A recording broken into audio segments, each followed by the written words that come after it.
கௌமாரிகா காண்டம் 14ஆம் அத்தியாயம். வஜ்ராங்கனின் வரலாறு. அர்ஜுனன் கூறினான், மகா முனிவரே, வேறொரு சந்தர்ப்பத்தில் தாங்கள் குறிப்பிட்ட குமாரநாதனின் பெருமைகளை நான் அறிய விரும்புகிறேன். அது குறித்து விரிவாக அறிய ஆவலாக உள்ளேன். நாரத மாமுனிவர் கூறினார், பல்குண அர்ஜுனா, வஜ்ராங்கனின் மகனான தாரகனை கொன்ற பின்னரே குகன் முருகன் இந்த லிங்கத்தை பிரதிஷ்டை செய்தார். பிருத்தையின் மைந்தனே அர்ஜுனா, குமாரேசனை நேரில் தரிசிப்பதன் மூலமும் அவரது கதைகளை செவிமடுப்பதன் மூலமும் தியானம், வழிபாடு மற்றும் வேத மந்திரங்களால் வணங்குவதன் மூலமும் அனைத்து பாவங்களும் நீங்கும் என்பதில் ஐயமில்லை. அர்ஜுனன் கூறினான், இக்கதை மிகவும் அற்புதமானது, பாவங்களை போக்கக்கூடியது. நாரத மாமுனிவரை இதை விரிவாகவும் உண்மையாகவும் எனக்கு கூறுங்கள். அந்த அசுரனான வஜ்ராங்கன் யார்? தாரகனின் வலிமை மற்றும் ஆற்றல் எத்தகையது? அவன் எவ்வாறு கொல்லப்பட்டான்? குகன் எவ்வாறு தோன்றினார்?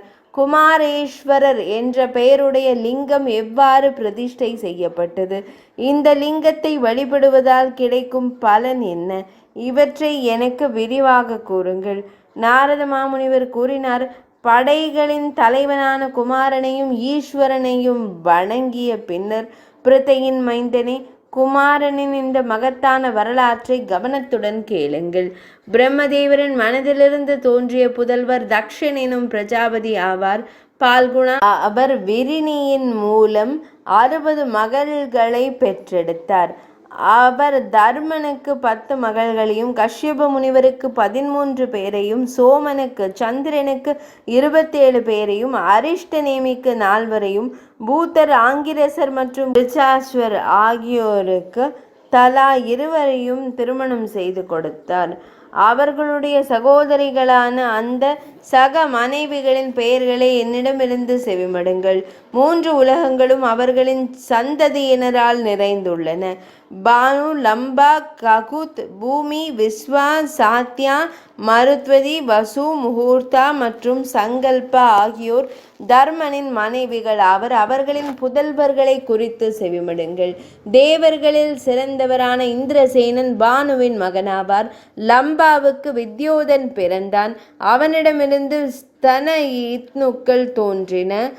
ககுத்தின் மகன் சகடன், அவனுக்கு கீடகன் பிறந்தான். பூமிக்கு துர்கன், ஸ்வர்கன் மற்றும் நந்தன் ஆகியோர் பிறந்தனர். விஸ்வாவிற்கு விஸ்வே தேவர்கள் பிறந்தனர்.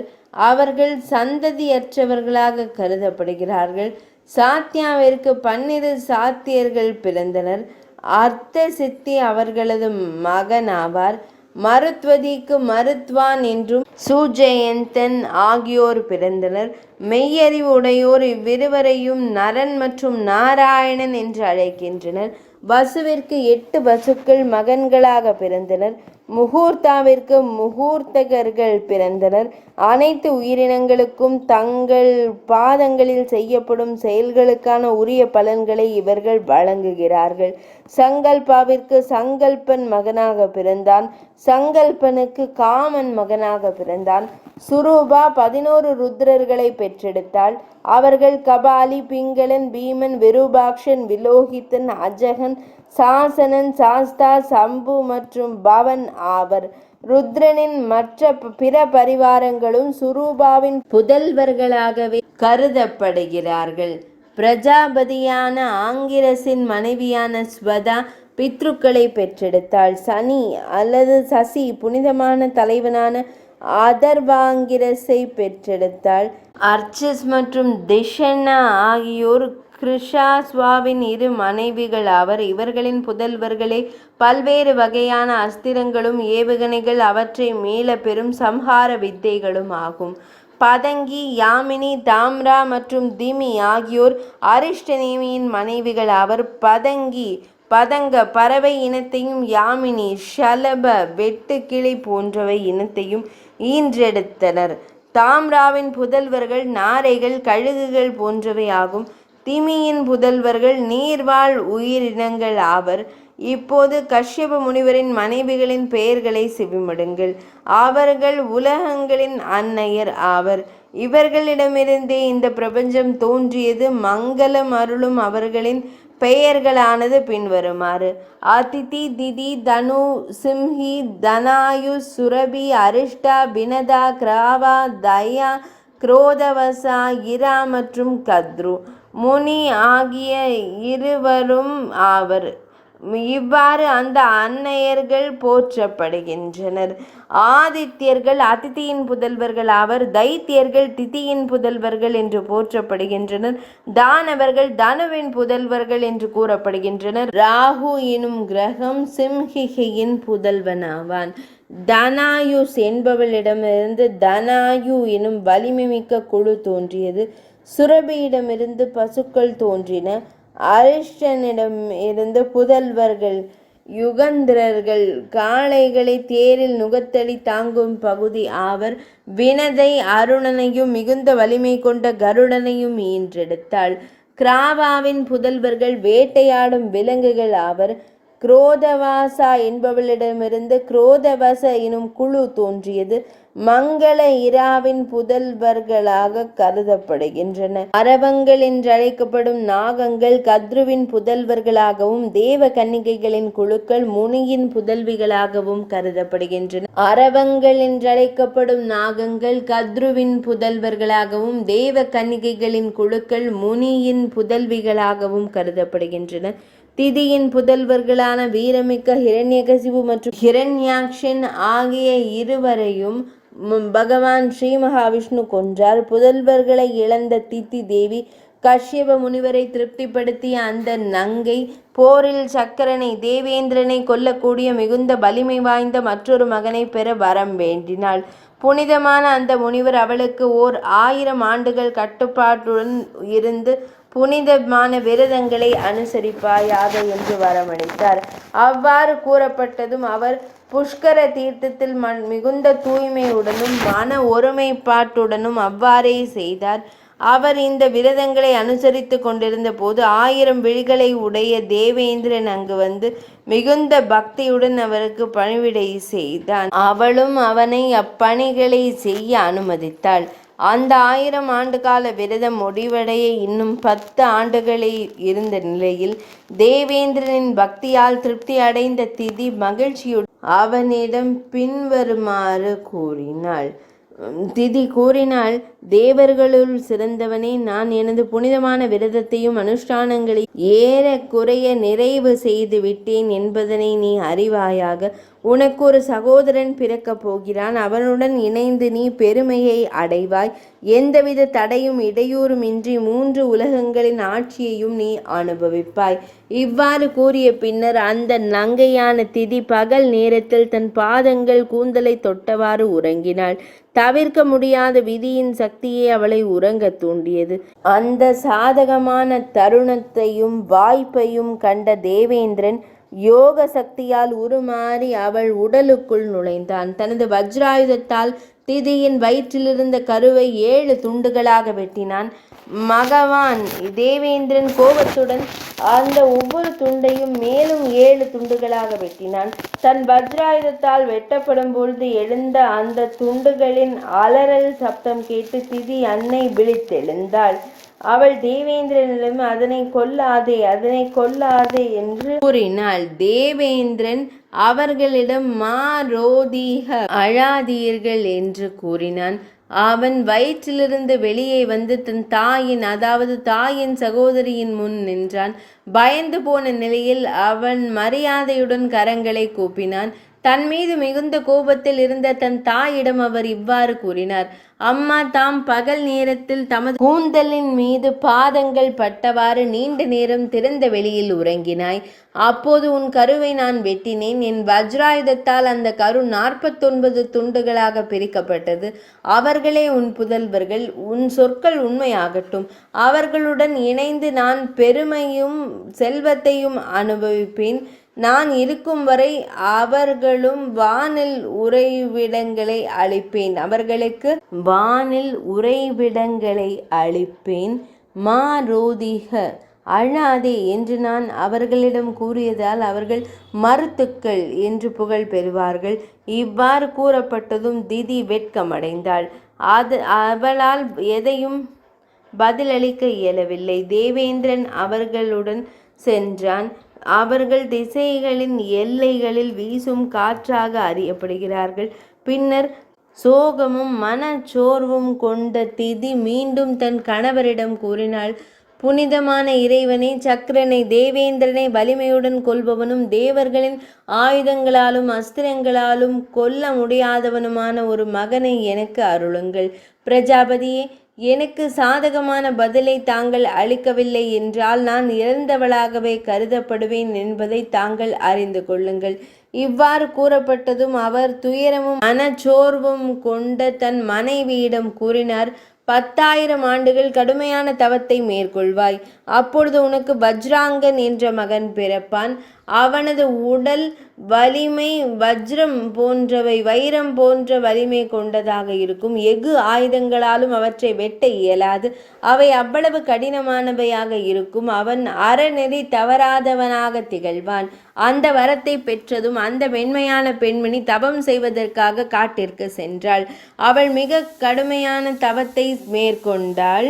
தவத்தின் முடிவில் அந்த உன்னத பெண்மணி வெல்ல முடியாதவனும் தடுத்து நிறுத்த முடியாதவனும் வஜ்ராயுதத்தாலும் கூட வெட்ட முடியாதவனுமான ஒரு மகனை பெற்றெடுத்தாள். பிறந்த உடனேயே அவன் அனைத்து சாஸ்திரங்களிலும் கலைகளிலும் தேர்ச்சி பெற்றிருந்தான். அவன் தன் தாயிடம் பக்தியுடன் கூறினான். தாயே, நான் என்ன செய்ய வேண்டும் என்று வினவினான். அதனை கேட்டு மகிழ்ச்சி அடைந்த திதி தேவி, அன்பு மகனே, 1000 விழிகளை உடையவனால் தேவேந்திரனால் எனது பல புதல்வர்கள் கொல்லப்பட்டனர். சக்கரனை தேவேந்திரனை கொல்வதன் மூலம் அவர்களுக்கு தகுந்த பழி வாங்கும் நீதியை பெற விரும்புகிறேன் என்று கூறினான். அப்படியே ஆகட்டும் என்று அவன் கூறினான். அவ்வாறு கூறியதும் வலிமைமிக்க அந்த அசுரன் தைத்தியன் தன் படையுடன் சொர்க்கத்திற்கு சென்றான். தனது கரங்களையே ஆயுதங்களாக கொண்டு போரில் சக்கரனை வென்றான். ஒரு சிங்கம் சிறிய மற்றும் அற்பமான விலங்கை இழுத்து செல்வதைப் போல அவன் தேவேந்திரனை அவன் பாதத்தால் பிடித்து இழுத்து அவன் மிகுந்த பக்தியுடன் கெஞ்சி கொண்டிருந்த நிலையிலேயே தன் தாயின் அருகில் கொண்டு வந்தான். இதற்கிடையில் பெரும் தவ வலிமை கொண்ட பிரம்மதேவரும் கஷ்யப முனிவரும் மிகுந்த அச்சத்துடன் அங்கு வந்தனர். பிரம்மதேவர் அவனிடம் பின்வருமாறு கூறினார். அவன் விடுதலைக்காக கெஞ்சுகிறான், அவனை விடுவித்து விடு. அன்பு மகனே, அவனை கொல்வதால் என்ன பயன்? கண்ணியமான ஒருவரை அவமதிப்பது அவரை கொல்வதற்கு சமம் என்று கூறப்படுகிறது. எங்கள் வேண்டுகோளின் பேரில் விடுவிக்கப்படுபவர் உயிர் வாழ்ந்தாலும் சுவாசம் விட்டாலும் உண்மையில் இறந்தவருக்கு சமமானவரே. போரில் எதிரியை கொல்பவர்கள் வீரர்களாக போற்றப்படுவதில்லை. எதிரிகளின் கௌரவத்தையும் மதிப்பையும் அவமானப்படுத்திய பின்னர் அவர்களை விடுவிப்பவர்களே உண்மையில் சிறந்தவர்கள். தாயின் சொல்லை மிக உயர்ந்ததாக கருதி அதை நிறைவேற்றியது போலவே நீ உன் தாயின் சொல்லை மிக உயர்ந்ததாக கருதி அதை நிறைவேற்றியது போலவே நீ உன் தந்தையின் சொல்லையும் நிறைவேற்ற வேண்டும். வாசவனை தேவேந்திரனை விடுவித்து விடு. அன்பு மகனே, இதனை செவிமடுத்த வஜ்ராங்கன் பணிவுடன் வணங்கி பின்வருமாறு கூறினான். அவனுக்கும் எனக்கும் இனி எந்த தொடர்பும் இல்லை. தாயின் கட்டளையை நான் நிறைவேற்றிவிட்டேன். தேவர்களுக்கும் அசுரர்களுக்கும் தலைவராகவும் என் முப்பாட்டனராக இருப்பவர் தாங்களே ஆவீர்கள். இறைவா, உங்கள் கட்டளைகளை நான் நிறைவேற்றுவேன். இதோ சதக்ருது, நீர் விடுவிக்கப்பட்டுள்ளீர். மற்றொருவரால் அனுபவிக்கப்பட்ட பெண்ணையோ அல்லது மற்றொருவரால் சூடப்பட்ட மலர் மாலையையோ போன்றதான தேவேந்திரன் சக்கரன் ஏற்கனவே அனுபவித்து வரும் அந்த முப்புவனங்களின் ஆட்சி என்றழைக்கப்படும் 3 லோக ஆட்சியை நான் விரும்பவில்லை. முப்புவனங்களில் உள்ளவற்றில் சாராம்சம் அல்லது உள்ளார்ந்த மதிப்புடையது எது? அதை எனக்கு கூறுவீராக. பிரம்மதேவர் கூறினார். தவத்தை விட சிறந்ததொன்றும் இல்லை. தவம் என்பது சான்றோர்களின் செல்வம். தவத்தின் மூலமே அனைத்தும் கைகூடும். அன்புள்ள மகனே, நீ தவம் இயற்ற தகுதி படைத்தவன். வஜ்ராங்கன் கூறினான். தவம் செய்வதால் எனக்கு பெரும் மகிழ்ச்சி உண்டாகும். இறைவா, அதனை தமது அருளால் அதில் எவ்வித தடையும் ஏற்படாதிருக்கட்டும். தேவேந்திரன் இப்படி கூறிவிட்டு அவன் அமைதியானான். பிரம்மதேவர் கூறினார். மகனே, கொடூரமான மனப்பான்மையை கைவிட்டு நீ தவம் செய்ய விரும்பினால் இந்த மனத்துடனும் புத்தியுடனும் உன் வாழ்நாள் முழுமைக்குமான பயனை நீ அடைந்து விட்டாய் என்றே பொருள். இப்படி கூறிய பின்னர் தாமரையில் தோன்றிய அந்த இறைவனான பிரம்மதேவர் அகன்ற விழிகளை கொண்ட ஒரு பெண்ணை படைத்தார். தாமரை மலரில் உதித்த அந்த இறைவன் அவளை அவனுக்கு மனைவியாக அளித்தார். பிதாமகரான பிரம்மதேவனார் அவளுக்கு வராங்கி, அழகிய அங்கங்களை உடையவர் என்று பெயரிட்டார். அதன் பின்னர் பிரம்மதேவர் கஷ்யப முனிவருடன் ஸ்வர்க்கத்திற்கு சென்றார். வஜ்ராங்கன் அவளுடன் தவம் செய்வதற்காக காட்டிற்கு சென்றான். கரங்களை மேலே உயர்த்தியவாறு அந்த மாபெரும் தைத்தியன் அசுரன் 1000 ஆண்டுகளுக்கு நிலையாக நின்றான். அவனது விழிகள் தாமரை இதழ்களைப் போல திகழ்ந்தன. தூய புத்தியுடன் அவர் பெரும் தவம் இயற்றினான். அதே கால அளவு முகத்தை கீழ் நோக்கி வைத்தும் மீண்டும் அதே கால அளவு பஞ்சாக்னி 5 நெருப்புகளுக்கு நடுவே மத்தியிலும் தவம் செய்தான். அவன் எவ்வித உணவையும் உட்கொள்ளவில்லை. கடுமையான தவம் புரிந்தான். தவத்தின் உருவமாகவே அவன் திகழ்ந்தான். பின்னர் 1000 ஆண்டுகள் நீருக்கு அடியில் தவம் செய்தான். அவன் நீருக்கடியில் சென்றபோது கற்பில் சிறந்த அவனது மனைவி அதே ஏரியின் கரையில் அவனை குறித்த சிந்தனையுடன் தியானத்தில் இருந்தாள். தன் கணவனும் உணவு ஏதும் உட்கொள்ளாமல் இருப்பார் என்று கருதி தானும் உணவு உட்கொள்ளாமல் மௌன விரதத்தை கடைபிடித்தாள். அவ்வாறாக அந்த பதி விரதை தவம் செய்தாள். அவள் தவம் செய்து கொண்டிருந்த போது தேவேந்திரன் அவளை அச்சுறுத்தி பயமுறுத்தினான். அவள் ஒரு குரங்கின் உருவம் கொண்டு அவனுக்கு அருகில் வந்தாள். அவளது விழிகளை தாக்கிய பின்னர் அவன் சிறுநீர் கழித்து மலத்தையும் அங்கே வெளியேற்றினான். அவளுக்கு தடையை ஏற்படுத்திய விரும்பியவனாய் அவன் மேற்கொண்டிருந்த தவத்தின் நடுவே அவன் அவளது ஆடைகளை இழுத்தான், முகத்தை அசைத்து ஆட்டினான் மற்றும் அவளது கூந்தலை கலைத்து விட்டான். பின்னர் ஒரு ஆட்டுக்கடா வடிவில் அவளுக்கு பெரும் துன்பத்தை இழைத்தான். பிறகு ஒரு அரவத்தின் வடிவில் அவளது பாதங்களை சுற்றி கொண்டான். தேவர்களின் தலைவனான தேவேந்திரன் அவளை அவ்விடத்திலிருந்து வெகு தூரத்திற்கு இழுத்து சென்றான். அவளது தவ வலிமையின் காரணமாக அவனால் அவளை கொல்ல இயலவில்லை. அவளது பொறுமை தன்மையால் அந்த உன்னதமான பெண்மணி சிறிதும் கோபம் கொள்ளவில்லை. பின்னர் ஒரு நரியின் வடிவில் வந்து அந்த ஆசிரமத்தை அசுத்தம் செய்தாள்.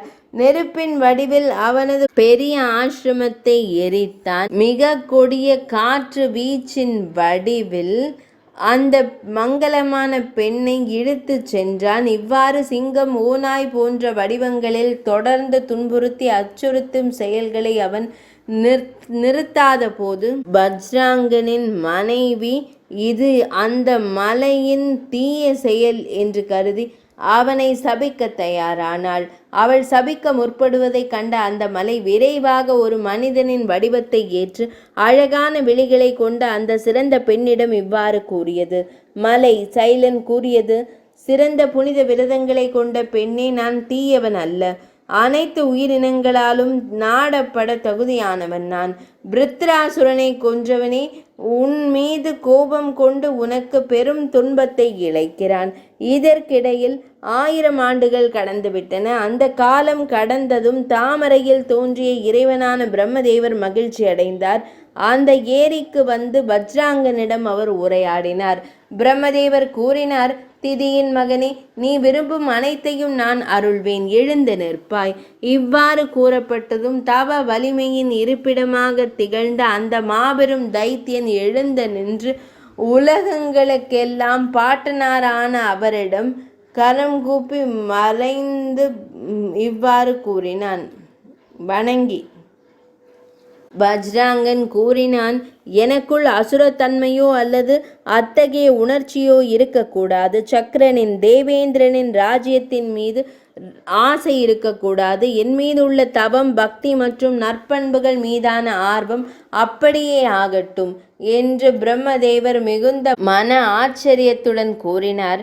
அவன் சக்கரனை அலட்சியமாக நடத்துகிறான். தவிர்க்க முடியாத விதியை யார் தடுக்க முடியும்? கடற்கரையின் எல்லையாக விளங்கும் பெருங்கடலை போல முனிவர்கள், மனிதர்கள் மற்றும் சிவனார், பிரம்மதேவர் உள்ளிட்ட தேவர்கள் கூட எதிர்காலத்தில் நிகழவிருப்பதை மீற இயலாது. அதாவது மீற இயலாது. இவ்வாறு எண்ணியவாறே பிரம்மதேவர் அங்கேயே மறைந்து போனார்.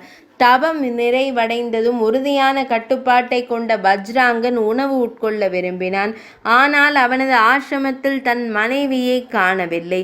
மனைவி இல்லாதவனின் வாழ்க்கை வீண். இவ்வாறு எண்ணிக்கொண்டு அவன் தன் மனைவியை இங்குமங்கும் தேடினான். அன்றாட கடமைகளை செய்ய விரும்பியவனாய் இவ்வுலகிலும் மறு உலகிலும் தனக்கு துணையாக இருப்பவளை தேடிய போது அவள் அழுது கொண்டிருப்பதை கண்டான். ஒரு மரத்தின் பின்னால் முகத்தை மறைத்து கொண்டு பரிதாபகரமான நிலையில் புலம்பிக் கொண்டிருந்த தன் அன்பிற்குரிய மனைவியை கண்டான். அவளை கண்டதும் அந்த தைத்தியன் இவ்வாறு தேற்றும் வகையில் கூறினான். வஜ்ராங்கன் கூறினான், அச்சம் கொண்டவளே, உனக்கு தீங்கிழைத்தது யார்? நீ தவத்தில் ஈடுபட்டிருந்த போதே உன்னை அவமதித்தது யார்? என்ன பெண்ணே, உன் கணவனாகிய நான் உயிரோடு இருக்கும் பொழுது ஏன் அழுகிறாய்? உன்னுடைய எந்த ஆசையை நான் நிறைவேற்ற வேண்டும்? அழகிய பெண்ணே, சீக்கிரம் கூறுவாய். ஒருவன் தன் இல்லத்தரசியான மங்களத்தின் அதிபதியான எல்லா நற்குணங்களும் நிறைந்தவளான தனக்கு ஒத்துழைக்க வந்தவளான அவளை ஒரு முடவன் ஒரு குருடனுடன் நெருக்கமாக ஒத்துழைப்பதைப் போல பாசத்துடன் தழுவி அவளுடைய ஆசைகளை நிறைவேற்றாமல் இருந்தால் அவன் ஒரு ஆணா? அவன் ஒரு உண்மையான ஆண் அல்ல என்றே நான் எண்ணுகிறேன். இது ஸ்ரீ கௌமாரிகா காண்டத்தின் 14ஆம் அத்தியாயம் இனிதே நிறைவடைந்தது. கௌமாரிகா காண்டத்தின் 14ஆம் அத்தியாயம் இனிதே நிறைவடைந்தது.